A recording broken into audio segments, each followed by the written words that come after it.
Hi friends, அஸ்ஸலாமு அலைக்கும். PRAN தொக்கு எப்படி செய்கிறதுன்னு பார்க்கலாம். அதுக்கு அடுப்பில் ஒரு கடாய் வச்சுட்டு 5 டீஸ்பூன் எண்ணெய் ஊற்றிக்கோங்க. 1/2 டீஸ்பூன் கடுகு, ஒரு 4 வெங்காயத்தை நல்லா ஃபைனாக சாப் பண்ணி ஆட் பண்ணிக்கோங்க. லைட்டாக மிக்ஸ் பண்ணிவிட்டு ஒரு கொத்து கருவேப்பிலை, ஒரு 1/2 கேஜி ப்ரான்ஸ் ஆட் பண்ணிக்கோங்க. 1 கேஜி ப்ரான்ஸ் நம்ம க்ளீன் பண்ணால் 1/2 கேஜி கிடைக்கும். அதையும் ஆட் பண்ணிவிட்டு நல்லா மிக்ஸ் பண்ணி விடுங்க. ஒரு 2 to 3 மினிட்ஸில் வெங்காயம் நல்லா வதங்கி ப்ரான்ஸ்லேருந்து தண்ணி வந்து இந்த மாதிரி இருக்கும். இந்த ஸ்டேஜில் ஒரு 5 தக்காளியை நல்லா ஃபைனாக சாப் பண்ணி ஆட் பண்ணிவிட்டு தேவையான அளவு உப்பு போட்டு மிக்ஸ் பண்ணுங்கள். ஒரு 5 பச்சை மிளகாவை கீரி ஆட் பண்ணிக்கோங்க. அதையும் போட்டுட்டு நல்லா மிக்ஸ் பண்ணி விடுங்க. 1/4 டீஸ்பூன் மஞ்சத்தூள், 1/2 டீஸ்பூன் மிளகாத்தூள் போட்டு நல்லா மிக்ஸ் பண்ணிவிட்டு ஒரு 1/4 டம்ளர் தண்ணியும் ஊற்றிக்கோங்க.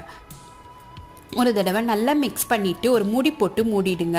ஒரு 3 to 5 மினிட்ஸில் ஓப்பன் பண்ணால் தண்ணியெல்லாம் நல்லா வற்றி எண்ணெய் பிரிஞ்சு நம்மளோட ப்ரான் ரொம்பவே சூப்பராக ரெடி ஆகிருக்கும். இதே மாதிரி இன்னும் நிறைய ரெசிபீஸ்க்கு சேனலை சப்ஸ்கிரைப் பண்ணிக்கோங்க.